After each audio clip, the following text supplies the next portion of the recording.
TazzyPhe here. How is ya doing? For today's video, I wanted to talk about something that actually happened last week. Hijabi supermodel extraordinaire who made history, our girl Halima, came out and said basically in a way that she was quitting the fashion industry. For those of you who don't know who she is, she's a Somali American supermodel. She made a big name for herself at a very young age and also in a very short amount of time. She's highly revered and loved in the Muslim community. In a series of Instagram story posts, she talked about how she felt that she had compromised her beliefs and allowed brands in the fashion industry to morph her hijab to their taste, and she regretted allowing them to do that. A lot of people applauded her, especially in the Muslim community, for taking a stand and really sticking it to the man and saying, you know what I am, and I'm not changing for you and your money and your pesa. So I found the whole thing very interesting, and it got me thinking about whether representation really matters. So Halima is Muslim, and I will say from a spiritual perspective, the religion of Islam emphasizes an introspective understanding and acceptance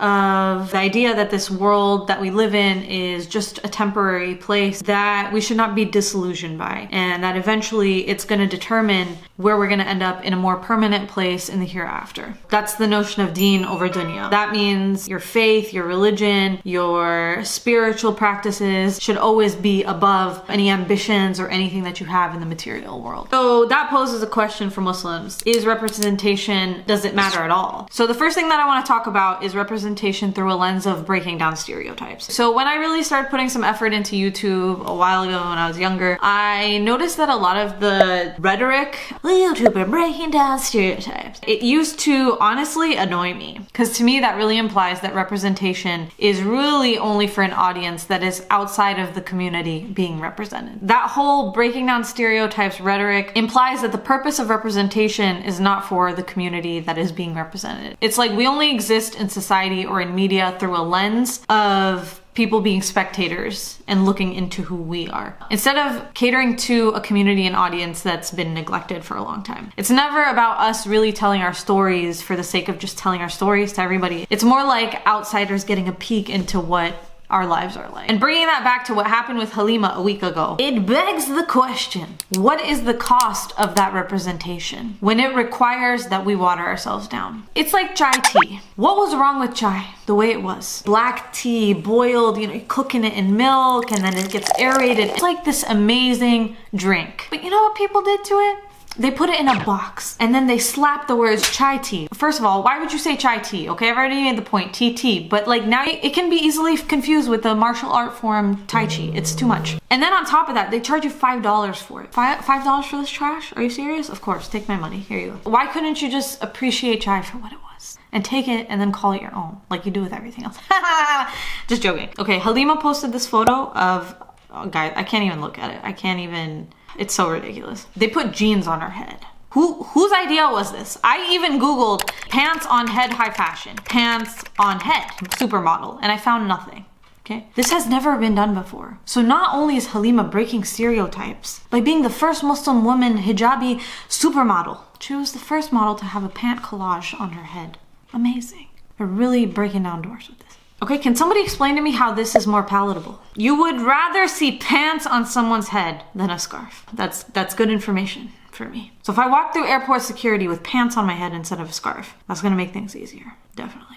I would say that representation matters. You know, when you look at a community that has been villainized for so long in the media, not even just in the media, just from the beginning of time, us going out and being proud of who we are and representing who we are, I would say even religious people would agree with that. But where I think people differ is whether fashion and the fashion industry is just not the right avenue to do that. Fashion sounds like this really frivolous thing, but in actuality, it can be very political. It's how you express your religion. It can be how you preserve your culture. It can even be a form of protest. But the fashion industry as we see it is a monster, killing the environment, promoting elitism, materialism, superficial values, and it really preys on the insecurities of people. And I'll talk about that in a separate video in 2021. Inshallah. So then when I go down that rabbit hole, it makes me think about something else. Why do we need validation from the same institutions that kept us in the dark for so long? Now, I'll take you back to my childhood. Before social media was a thing, before there were a million modest fashion bloggers on the internet, you know, there was a little baby Tazzy, and baby Tazzy used to wear hijab, and she really liked fashion. She really liked clothes. She would take old jeans, she would turn them into a vest, she would use her mom's sewing machine, whatever. Like, I was into it. I was horrible sense of style, horrible. I would give it an F for effort. F-hort. I used to buy Teen Vogue every month, and I love that magazine. I used to like to get ideas. I could never wear any of them though, because a lot of it was whatever. And what I also used to do was go onto their website, as well as like 17 magazine, and I used to submit little requests, and I used to be like, hey, I wear a scarf because I'm Muslim. Can you guys make some outfits so I can see what I can wear? Can you believe this when I tell you this? They ignored me. And then 17 years later, they're like, ah, look, it's Halima on the cover of Teen Vogue. You know who started the movement and doesn't get credit? Me, with my submissions. Ridiculous. I'm just kidding. I'm not though, fake news. Anyway, I'm happy for her. I didn't mean it like that. It's not a jealousy thing, but I just want everyone to know I'm responsible. Anyway, I'm really cynical. I don't trust brands, companies, magazines. I don't. They don't care about us. They're just machines trying to hop on trends and make as much money as they can and stay relevant. I'll give you an example, which may be a very controversial one, but CNN hated Muslims. Okay, does anyone remember that? Because growing up, yeah, there was so much anti-Muslim propaganda on that, and then it's like, oh, they just pretend like they never did that. And you know who that reminds me of? Okay, it's story time with Tazzy, guys. And I need you to stick with me, okay? Because there's a point to this. It just might take you a minute to understand the point. So when I was in middle school, there were two girls, okay? They were mean. They were bullies. They used to bully everybody. And you know what was the biggest thing that they used to bully people about? Was their clothes. Oh, they had Air Force Ones and blah, blah, blah, and this and that brand. And all the rest of us kids, our parents went to Payless and Mervyn's, because ain't no parent stupid enough to buy $100 shoes for a 12-year-old. I didn't mean to hurt your feelings if you do that, but you're stupid. I remember I got these Payless shoes. They were the color of puke and they had orange stripes, and I freaking loved them. I got them on clearance. The first day I wore them to school, they were in the back.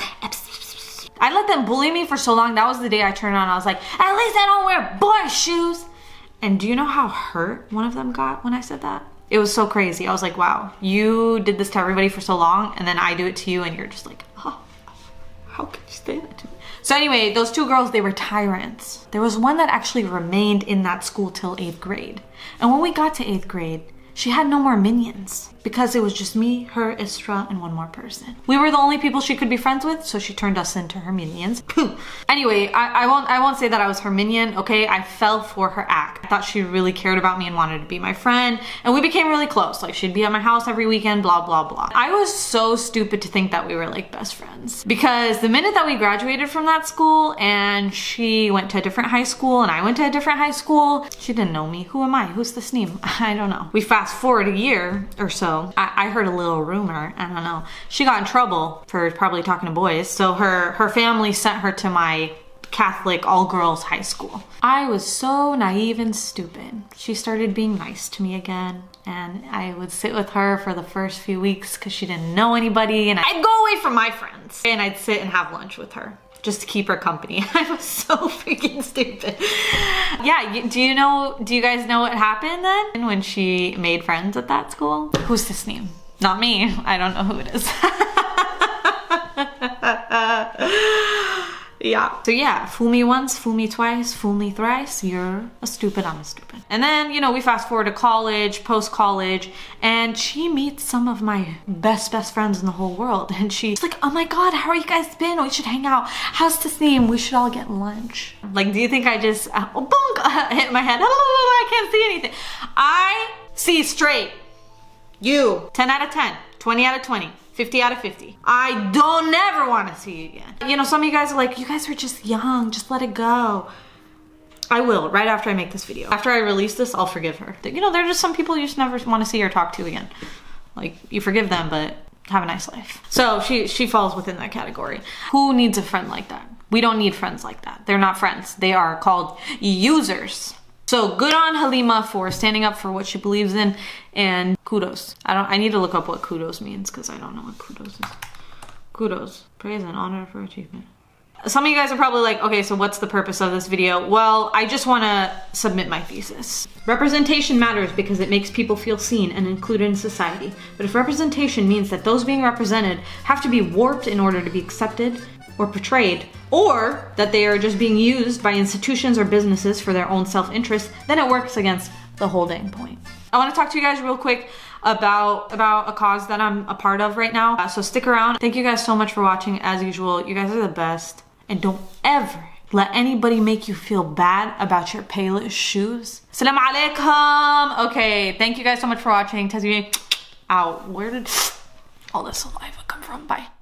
Okay, so I'm just going to take a quick moment of your time. What I am going to be talking about is the Rohingya refugee crisis. About 1.3 million refugees have been the subject of violent attacks in the Rakhine state of Myanmar. It has pushed a lot of them to flee where they're from, so a lot of them are in overcrowded refugee camps. I'm working with MuslimAid USA. They are doing a project where they're trying to create 120 transitional shelters, and each of those costs about $1,200. I have a link down in the description below for Launch Good, so if you guys could even just donate a small amount, it would make a huge difference. This is a huge humanitarian crisis, and I would also encourage you guys, if you don't know anything about it, look in the description of this video below, and I'm gonna link some short documentaries or videos on YouTube for you guys to kind of educate yourself on what's going on. So, and MuslimAid USA is a great group. It's legitimate. I worked with them before. I would really encourage you guys to check out everything that I have in the description below.